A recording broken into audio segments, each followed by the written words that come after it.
Hello, I'm Richard Seltzer. I'd like to share with you my favorite book, The Wizard of Oz, which I self-published 46 years ago. I'm going to read to you the new and improved expanded edition, which I just finished writing and which is not in print. I'll make a separate video of each chapter. The original edition had illustrations by Christin Couture. I'll show you some of those pictures at the end of each video. Chapter 3. The Pothole. So far, everybody was having fun, bouncing up and down with the bumpy road, counting buildings and cars and telephone poles, and singing "Row, row your boat" and "Found a peanut," and the ants are marching one by one. At every intersection, Mr. Sherman flipped his magic coin with his flipper and said which way to go. Then, just as the ants were marching 1,000 by 1,000, the VW stopped. "What is it?" asked Gaynell. "I can't see a thing back here." "Gosh," said Donnie. "Looks like a pothole, but it's huge. I bet it's big enough to hold at least 3 VWs. "Donnie," warned Miss Shelby, "don't lean out the window." "But, Miss Shelby," he answered, "this hole doesn't have a bottom." Miss Osborne said, "Looks like the road to Oz is closed. Maybe we should go to the Children's Museum instead." But Mr. Sherman said, and Eugene repeated, "No, Miss Osborne, we're right on course. Stay straight ahead, drive straight ahead. The magic coin just stood an end, and the magic coin is never wrong." Linda said, "I've been to the Children's Museum, and it's really nice." Nobody wanted to drive into a bottomless pothole. "I don't think driving into bottomless potholes would be very educational," said Miss Shelby. Miss Osborne was ready to turn around when Gaynell accidentally tumbled at her, and the VW lurched forward and fell. "Gosh," said Donnie, "the whole car rolled over." "It's like we're on an elevator," added Gaynell.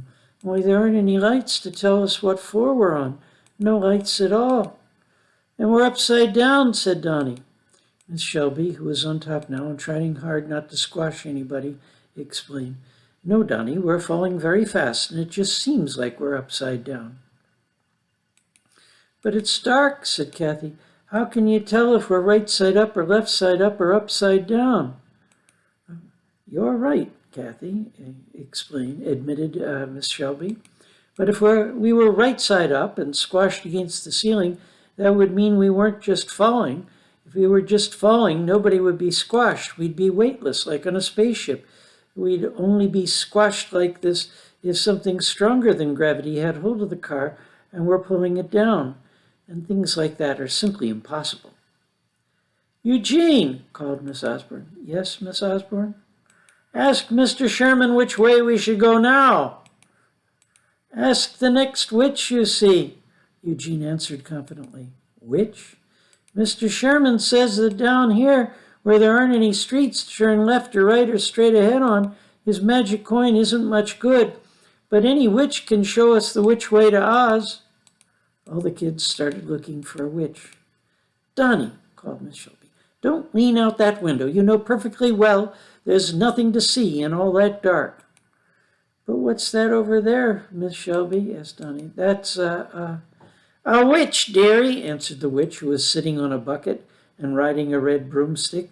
She had headlights on her head and footlights on her feet. Before Miss Osborne could say anything to the witch said, "So you want to go to Oz?" "How do you know?" "What else would you be doing, flying down a pothole in a little green VW stuffed with 16 people?" Mark asked. "Why are you sitting on a bucket? It looks awfully uncomfortable." "All the latest models come with bucket seats. You don't have much choice." Then the witch leaned back and started flying away. "Wait," called Miss Osborne. "Miss Witch, which way should we go?" The witch yelled back, "You'll get ahead if you get ahead. So go straight ahead and get an empty head that's gone to pot. Then go behind and you will find the spot you have in mind." "Whatever could she mean?" asked Miss Osborne as the witch's lights faded in the distance. "Well, hurry up.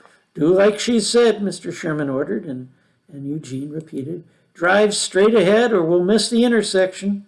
Miss Osborne couldn't see any intersection or any road, and She knew they wouldn't go anywhere if she hit the gas, but she did, all the same. I'd like to show you a few of the pictures from here. Here we have a little green VW falling down the pothole. And we've also got a picture of the witch sitting on a bucket because her broom has bucket seats. I hope you enjoyed this chapter. Please watch the rest of the story.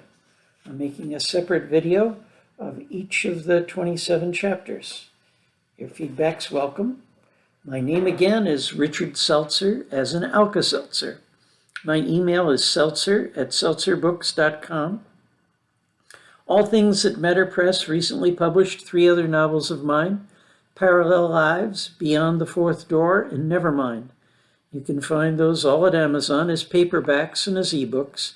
They can be read in any order. They're independent stories with overlapping theme and styles. Each presents a different view of reality, a different way of trying to make sense of the mystery.